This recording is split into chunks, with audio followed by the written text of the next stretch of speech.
ஒரு பெரிய பஞ்சாயத்தே ஓடிட்டு இருக்கு. ரோகிணி அழுதுகிட்டே அசோசியேஷன் மேடம் கிட்ட கம்ப்ளைண்ட் பண்றா. விஜயாவும் மனோஜும் சேர்ந்து தன்னை ஷோரூமுக்கு வர வச்சு ஒரு ஆளை வச்சு சாட்டையால அடிச்சு கொடுமைப்படுத்துனாங்கன்னு சொல்றா.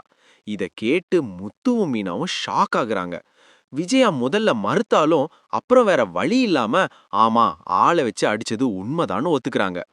ஆனா ரோகிணி ரொம்ப பெருந்தன்மையா அவங்கள போலீஸ்ல பிடிச்சு கொடுக்க வேணாம், நான் மனோஜோட சேர்ந்து வாழணும்னு சொல்றா.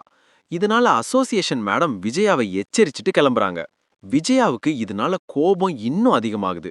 எப்படியாவது மனோஜுக்கு டைவர்ஸ் வாங்கி தரணும்னு நினைக்கிறாங்க. வக்கீல் கிட்ட போய் பேசும்போது அந்த அசோசியேஷன் ரொம்ப ஸ்ட்ராங் ஆனது, அவங்க ரோகிணிக்கு சப்போர்ட் பண்ணா டைவர்ஸ் கிடைக்கிறது கஷ்டம்னு சொல்றாங்க. உடனே விஜயா ஒரு குறுக்கு வழியை யோசிக்கிறாங்க. சிந்தாமணியோட ஐடியாவை கேட்டு அந்த அசோசியேஷன் மேடத்துக்கு 1,00,000 ரூபாய் லஞ்சம் கொடுத்து சரி கட்டலாம்னு முடிவு பண்றாங்க.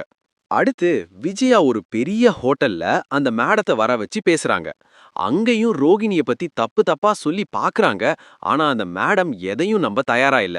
ரோகிணி மேல எந்த தப்பும் இல்ல, நீங்க தான் அவளை டொமஸ்டிக் வயலன்ஸ் பண்ணி கொடுமைப்படுத்துறீங்கன்னு ஸ்ட்ரிக்ட்டா சொல்றாங்க. இதனால டென்ஷன் ஆன விஜயா கடைசியில யாரும் பார்க்காத நேரத்துல அந்த மேடத்தோட பேக்ல பணத்தை வைக்க ட்ரை பண்றாங்க. விஜயாவோட இந்த லஞ்ச ஐடியா அவங்களுக்கே வினையா முடிய போகுதா, இல்ல இதனால டைவர்ஸ் கிடைக்குமா? இதையெல்லாம் அடுத்த எபிசோட்ல தான் பார்க்கணும்.